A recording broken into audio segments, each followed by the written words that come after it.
les mêmes leaders, ils ont programmé l'audit. C'est pour éliminer les autres.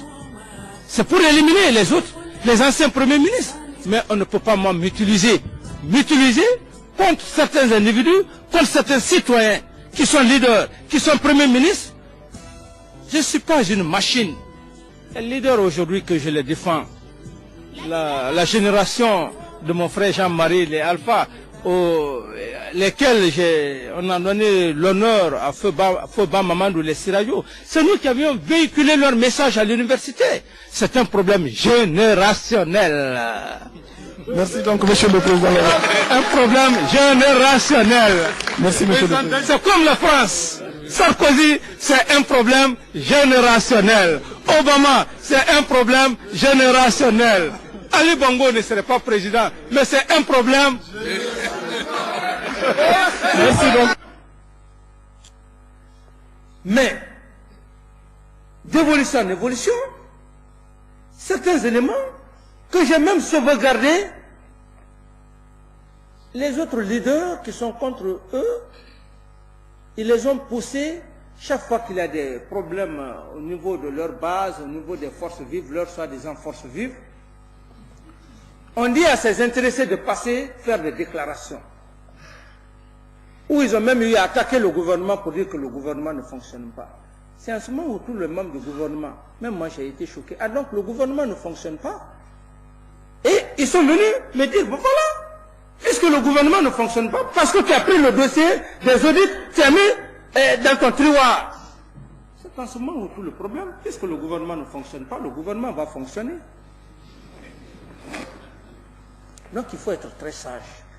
J'appelle, je lui parle, j'appelle, je leur parle, je dis faites très attention. Chaque fois que vous faites des déclarations, ça choque le peuple. Moi je suis attaqué. Mais ce n'est pas vous que je vois. J'ai vu le feu général Lansana Conté, mais ce n'est pas le feu général Lansana Conté que j'avais vu. Parce qu'il ne pouvait plus, compte tenu de son état de santé. Ma soeur peut en témoigner, demandez-la. Elle peut en témoigner. Donc je n'ai pas vu ces individus, mais c'est la basket que j'ai vue, c'est le Fouta théocratique que j'ai vu, c'est le Manin que j'ai vu, c'est la forêt que j'ai vue, c'est pas une faiblesse. Mais puisque eux-mêmes, ils se sont désolidarisés, ils n'ont pas écouté les sages, ils ont commencé à taper la poitrine, à faire des déclarations qui ont choqué finalement le peuple, qui ont éveillé l'esprit.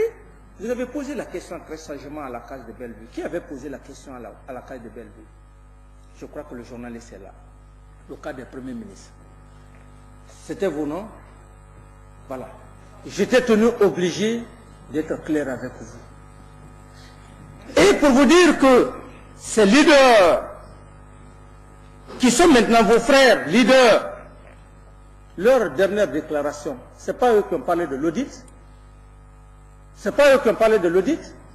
Les leaders politiques, en disant force vive, donc ils ont trahi leurs collègues. Leur éliminer sur la scène, et pour qu'ils soient des candidats potentiels. Mais puisque eux aussi n'ont pas compris que j'étais en train de les sauver pour que tout le monde parte aux élections, sans exclusion. Déclaration des forces vives. Ils n'ont pas parlé de l'audit.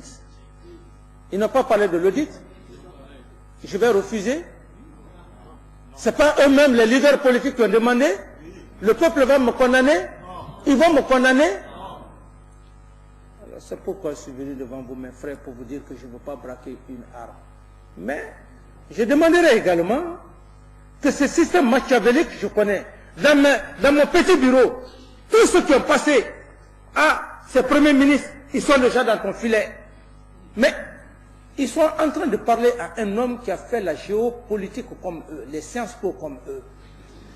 C'est-à-dire, Machiavel a dit, pour atteindre ton objectif, lorsque tu as un obstacle, si tu ne peux pas combattre cet obstacle, là où tu dois aller, pour d'abord combattre ceux qui sont devant toi, il faut les combattre. Ensuite, le dernier obstacle qui est devant toi, tu viens le combattre. Voilà le système de Machiavel. C'est-à-dire que ces premiers ministres qui étaient là, il fallait d'abord venir me voir, me pousser pour combattre ces premiers ministres, pour qu'ils aient la main libre. Ensuite, s'attaquer à moi éventuellement si je suis candidat.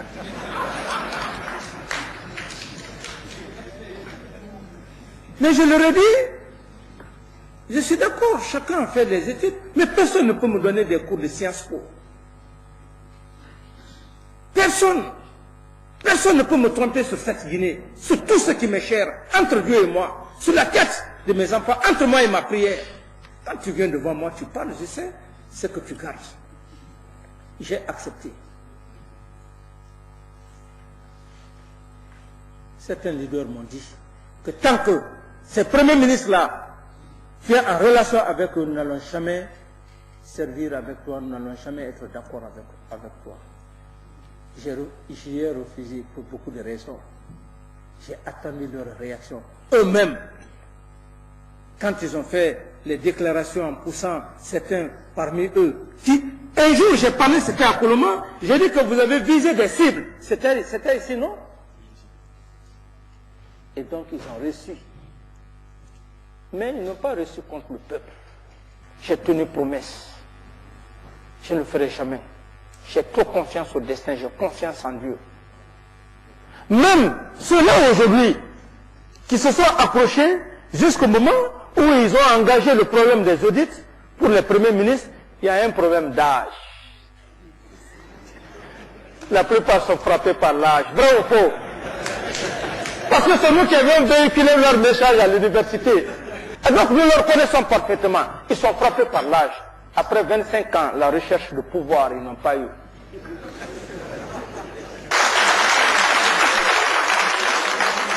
C'est un problème de génération. C'est un problème générationnel. Alors donc, avant de donner la parole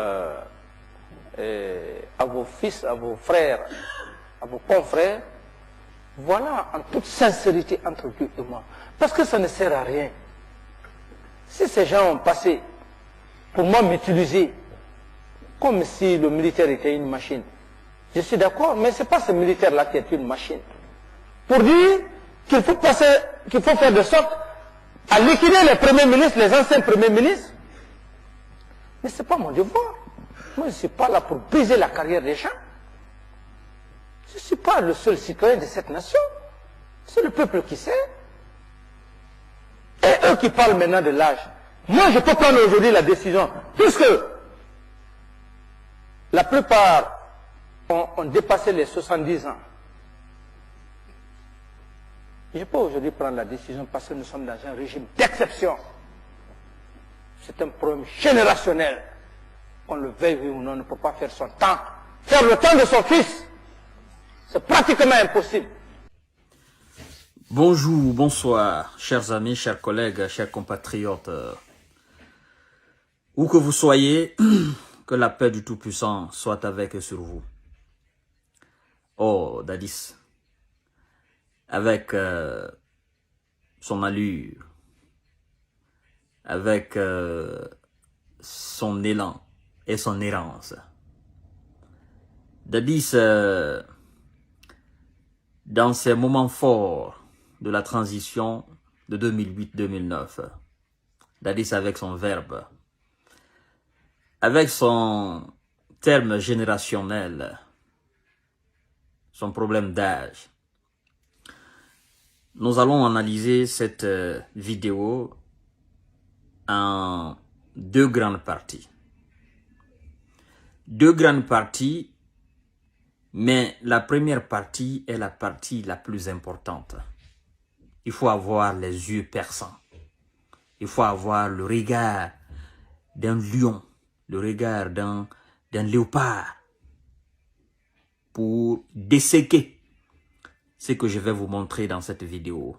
Et pour comprendre que Dadis lui-même, il a préparé sa propre bombe de Nagasaki et de Hiroshima.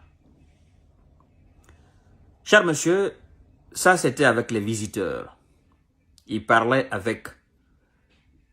au sujet des leaders politiques. lesquels l'ancienne génération et la nouvelle génération en 2008 à l'époque. Hein. L'ancienne génération, je viendrai parler de cela. La nouvelle génération, je viendrai aussi parler de cela.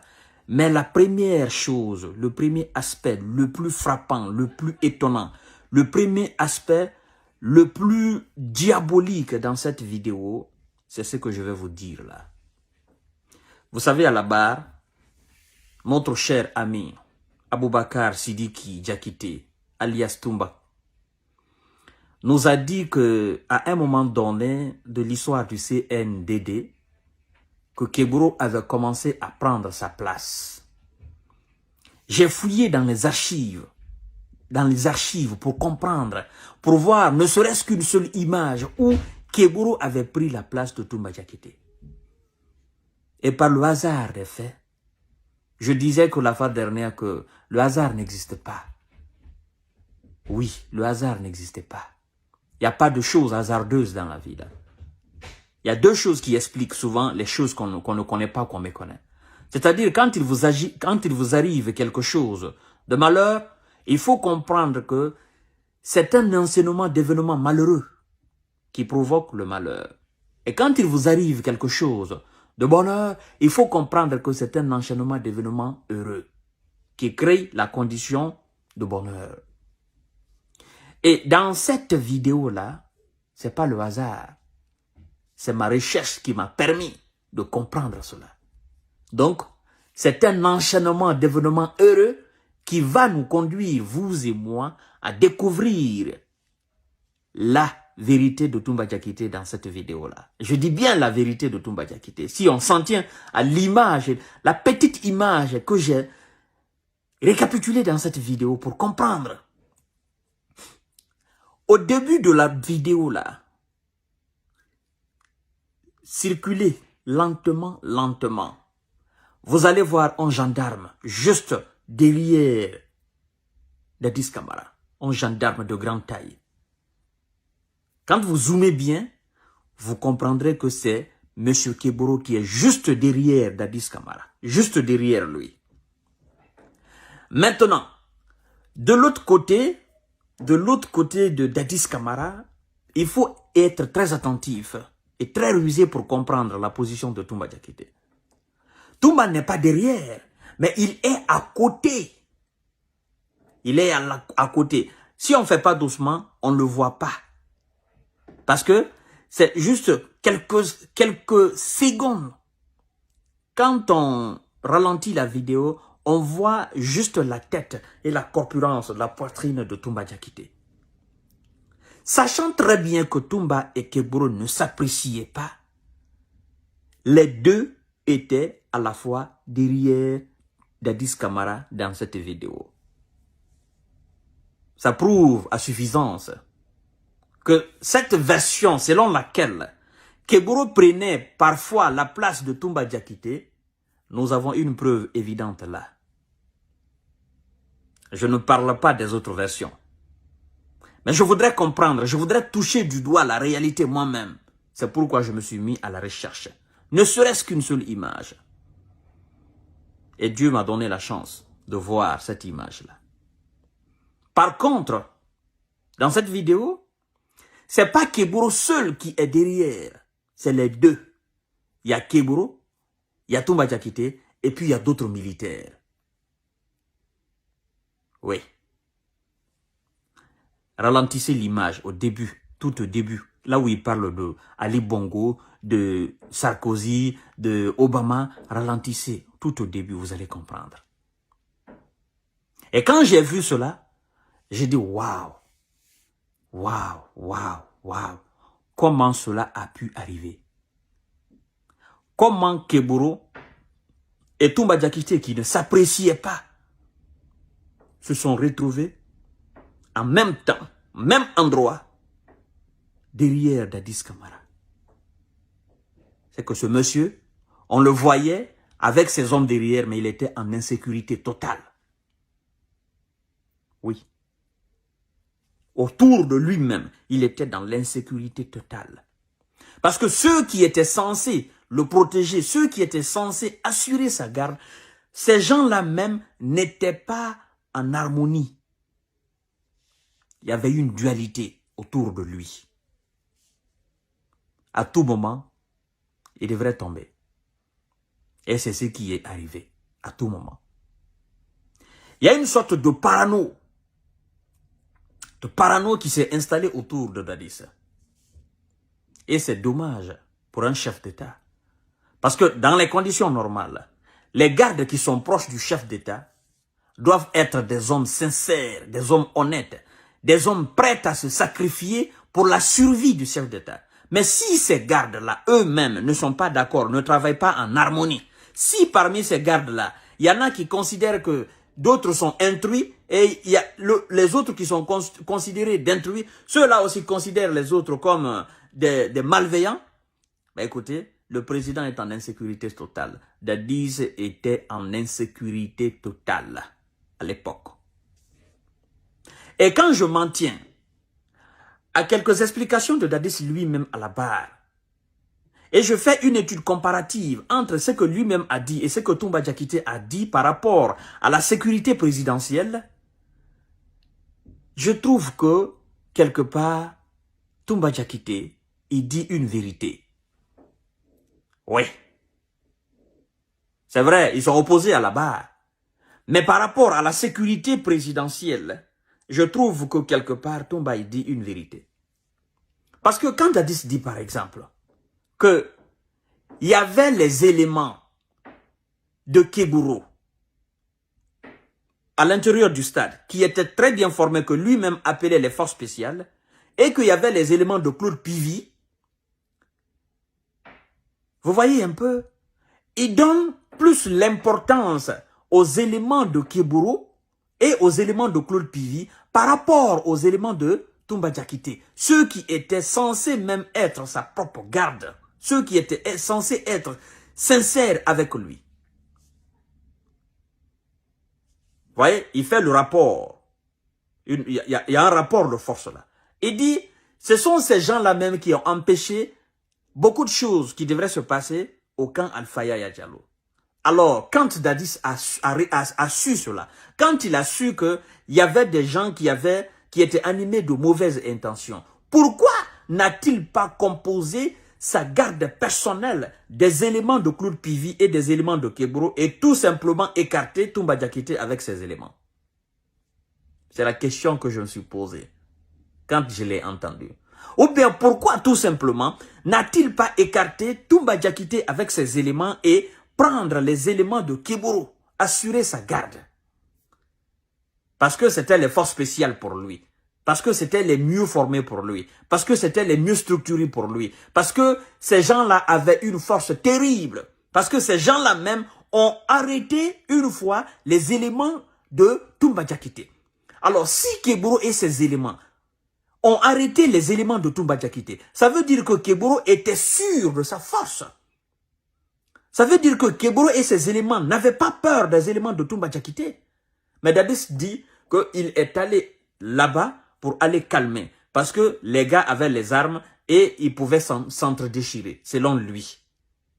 Et donc, s'il n'était pas allé, c'est que les éléments de Kéburo étaient prêts à affronter les éléments de Toumba. Mais ils n'étaient pas prêts à lâcher ces éléments de Toumba qu'ils avaient déjà arrêtés. N'est-ce pas? Alors, ça veut dire qu'en réalité, les éléments de Kéburo, ils n'avaient pas peur des éléments de Toumba. Parce qu'ils ont arrêté quelques éléments de Toumba. C'est pourquoi je dis, Dadis lui-même a préparé sa propre bombe atomique de Nagasaki et de Hiroshima.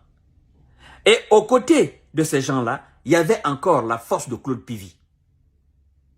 Je viendrai dans une prochaine vidéo pour parler de ça. Parce que cette force de Claude Pivy, ce qu'il faut reconnaître, c'était une force qui était aussi supérieure à la force de Toumba Diakité, mais aussi à la force de Kéburo, le gendarme. La force de Claude Pivy était une force terrible à l'intérieur du camp. Je viendrai dans une autre vidéo. Donc, vous voyez cette vidéo-là. On peut dire que, par rapport à la version de Toumba Diakité, à la version de Dadis Camara à la barre, en glorifiant la force de Keboro, en glorifiant la force de Claude Pivy, et en rabaissant en quelque sorte la force de Toumba Diakité, mais qui était quand même derrière lui. Vous comprenez, cher monsieur, chère dame? C'est que, à un moment donné du CNDD, Toumba est devenu encombrant derrière Dadis. D'accord? On peut dire qu'à un moment donné, Dadis a donné tellement d'espace à Toumba Diakité que lui-même, vouloir se débarrasser, il ne pouvait plus. Ou bien il fallait prendre tous les risques quand même pour se débarrasser. Tous les risques. Même si ça tirait au camp, mais il fallait prendre tous ces risques-là pour arrêter Toumba et ses éléments. Se débarrasser d'eux. Ou les éloigner. Mais il ne pouvait plus. Et je pense, ça c'est mon analyse à moi. Je pense que, certainement, c'est raison pour laquelle d'ailleurs que, certainement Dadis a voulu faire rentrer dans la sécurité présidentielle, Keboro et ses éléments, petit à petit, jusqu'à ce qu'ils prennent cette force réelle afin de diminuer complètement Toumba Diakité. Ça, c'est mon analyse à moi. Ça, c'est ma pensée à moi. Ça, c'est mon estimation à moi. Donc, vous voyez les deux. Deuxièmement, dans cette vidéo, Dadis nous parle de ces forces vives. D'accord? De ces forces vives qui ont demandé à ce que l'audit soit fait afin d'éliminer d'autres leaders politiques. Maintenant, quand il parle de forces vives, il parle de qui? Parce qu'il y avait deux générations. Il y avait la génération d'Alpha Condé, d'accord, des gens qui sont nés dans les années 1930, 1940.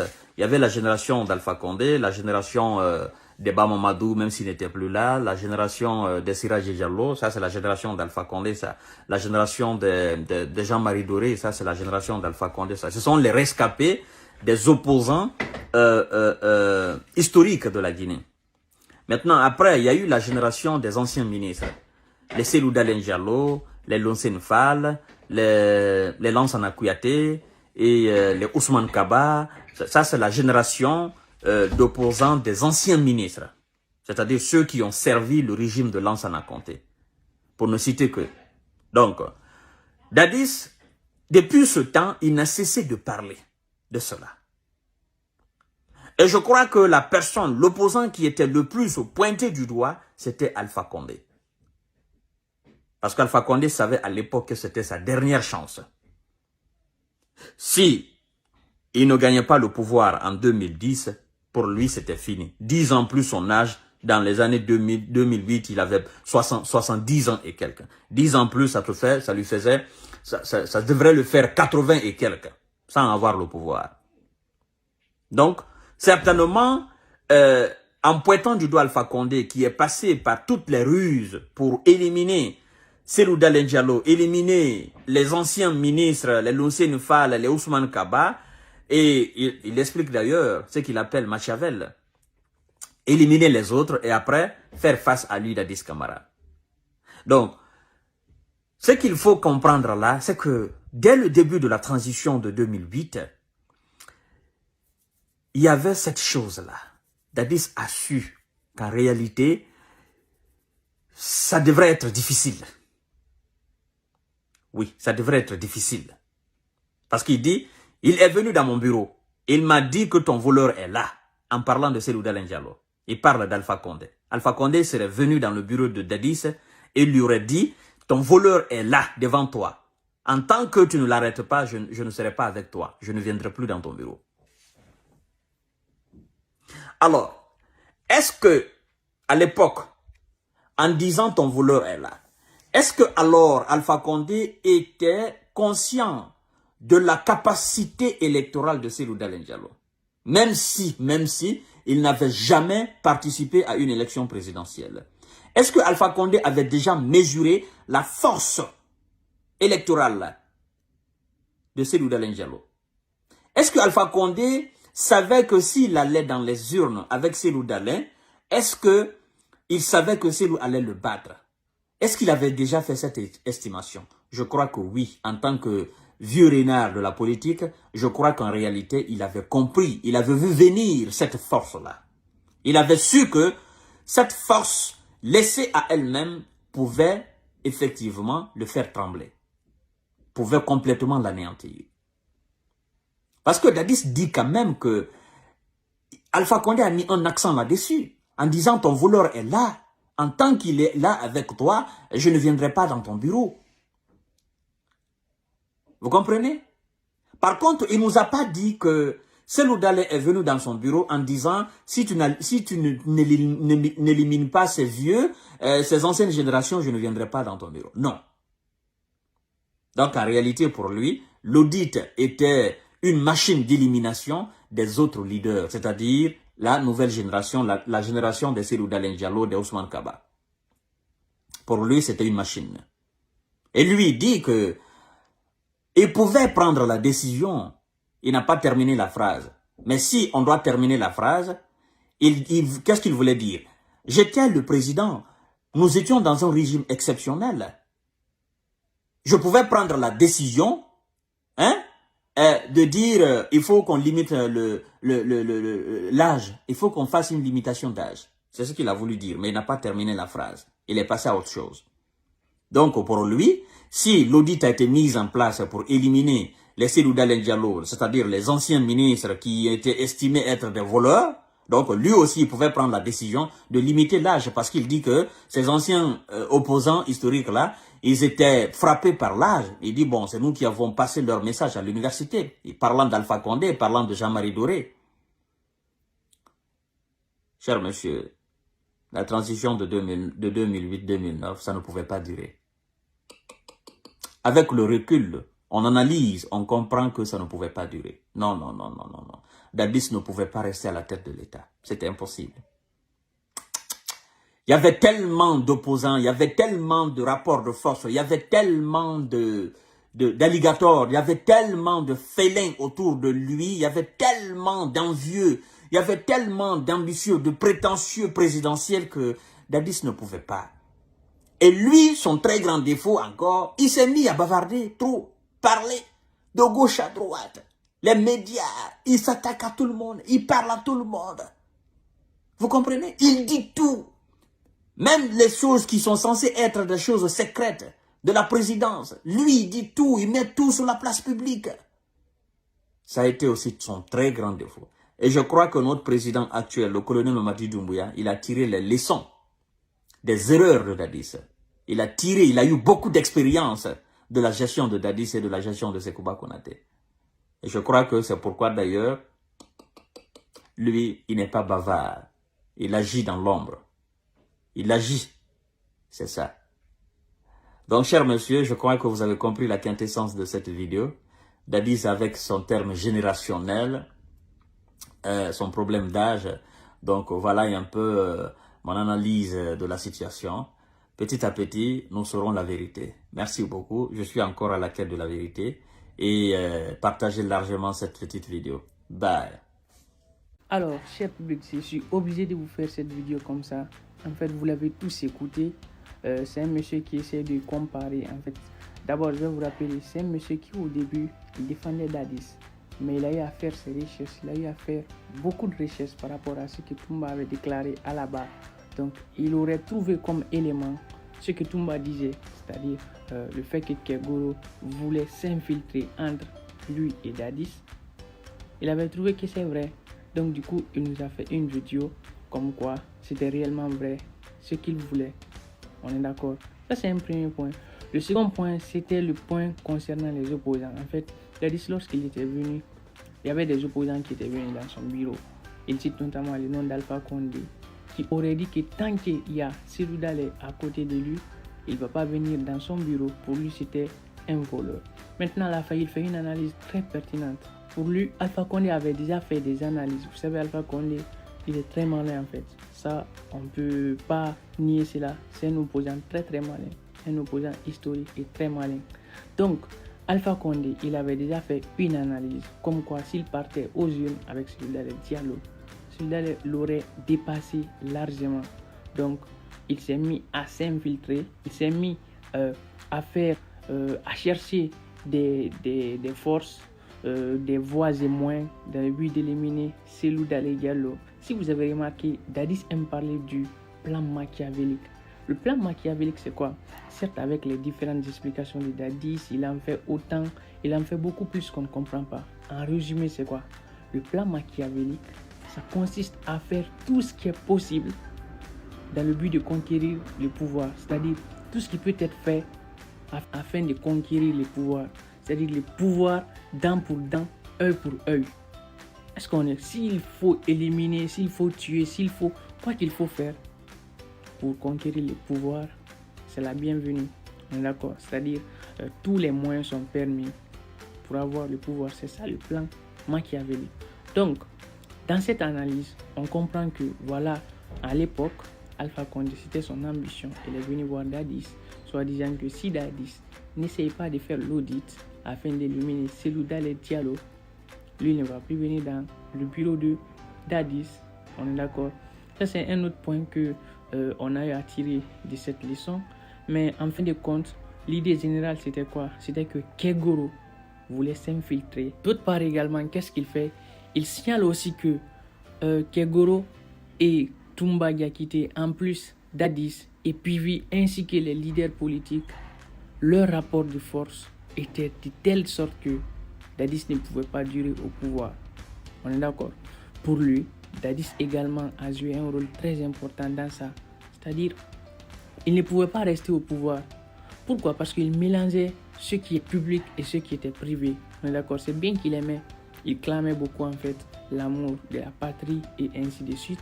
Mais il déballait en public ce qui doit être fait en privé. On est d'accord? Donc, ce sont des choses qui ont été ses faiblesses en fait. Donc, il a eu à signaler ces points. On est d'accord? Donc, voilà, c'était ses analyses. Est-ce que vous aussi, vous pensez qu'il a raison en faisant ces analyses? Qu'est-ce que vous pouvez en dire sur son avis? Dites en commentaire, vous aussi, à votre tour, est-ce que ces analyses tiennent la route? Est-ce que c'est vrai ce qu'il dit? Sinon, dites ce que vous en pensez. Est-ce que c'est faux? Est-ce que Toumba a réellement dit la vérité? Est-ce que Kegoro cherchait à s'infiltrer en Toumba Diakité et Dadis? À côté, on peut voir aussi Coplan, mais on ne sait pas réellement la présence des Coplan là-bas. Est-ce que ça entravait la relation Dadis, Toumba Diakité? Et aussi, dites-moi ce que vous en pensez de la gestion du pouvoir de Dadis du début jusqu'à sa chute. On se retrouve en commentaire. N'oubliez pas également de vous abonner. On va continuer les analyses sur cette chaîne.